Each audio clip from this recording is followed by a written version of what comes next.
Deathstroke Annual #1. Christopher Priest writing, Dennis Cowan on the art. And again, this is essentially the finale to Defiance. This is what breaks up the team. And by the way, this gets dark as shit at one point, which I like, because basically they teased this scene with Kid Flash coming back to like the base, and there's the sort of thing where he comes in the room and then you don't see what he sees, and I'm like, this feels like he's about to find Power Girl committed suicide. Surely that's not where this is going. And obviously, yeah, there's the epilogue which kind of goes, no, it's not actually that. Don't worry.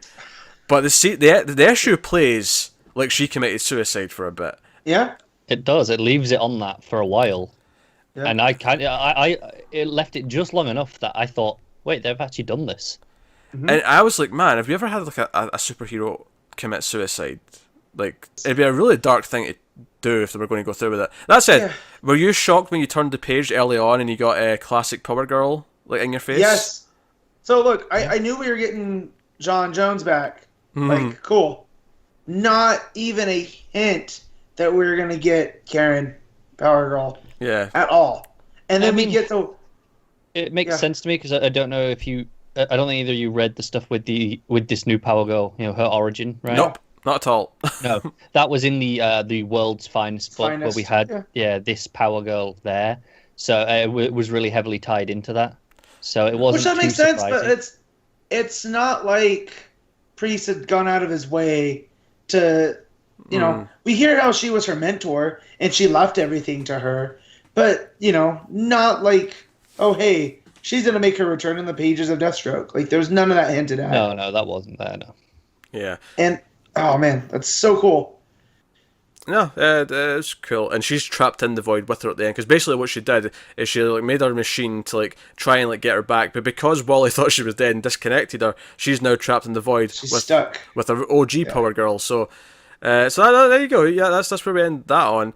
But there's a lot of good character stuff with her building up to that, where she's feeling kind of awkward. Like she feels awkward catching like a guy with Joseph, and then like brings that up, and then it feels kind of hypocritical, and then she like almost disrobes in front of Wally to try and get him to stay. Yeah. Which was kind of like a surprising moment, and then he like kind of like says no we're not doing that. Like I love you, but like now's not the time for that.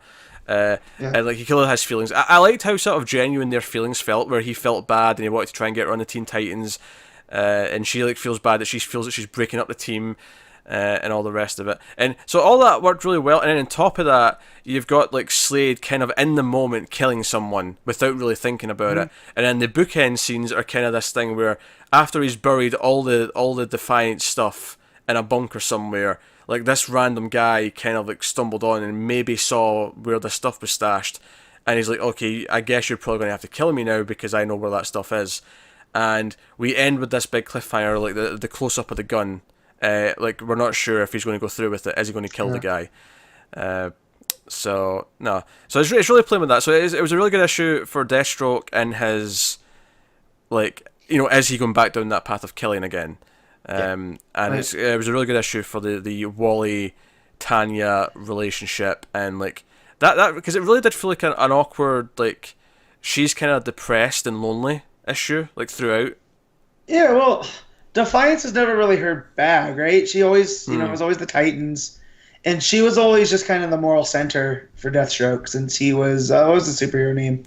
There's that arc I can't remember now, but when he was blind, you know. Oh yeah. Twilight. So, Twilight. Yeah, so, you know, I like here that, like, Defiance is it's a failed project. So she's kind of like, oh, well, I have no idea what to do now. Because now he's kind of thrown me back into the superheroing thing, but I have no purpose. So I like that with her. I like Beast Boy showing up, too. That was pretty fun. I think that's why the way it treats it as, okay, no, maybe this was Suicide lands so well, because... Yeah.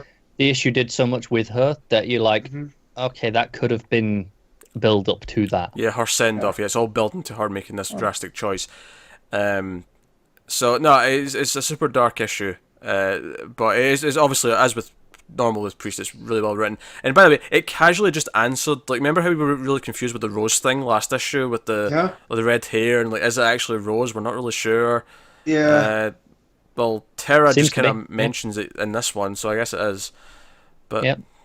hey, so no, that's some fun scenes, and obviously, yeah, Jericho usually ends up with some fun action scenes. He has some stuff in this where he takes over the pilot of the thing, but he can't like spot back to his body to actually pilot the thing. So some nice tense action in there.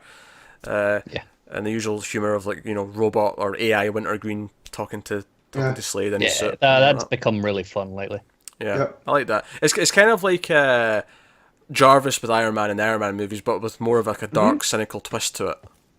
Yeah. More of being a sarcastic bastard. Yeah. And like, go on, Slade, start killing people. You know you like it. Do it. Yeah. Well, and then there was also the stuff with Slade and Tara and their whole relationship. Nothing makes me feel a bit more grimy than her going, let's do one for old time's sake. I'm legal now. Yeah. The phrase Slade. "I'm legal now," just the fact that in the space of 2 sentences, she said the phrases "for old time's sake" and "I'm legal now." Those 2 sentences should not go together.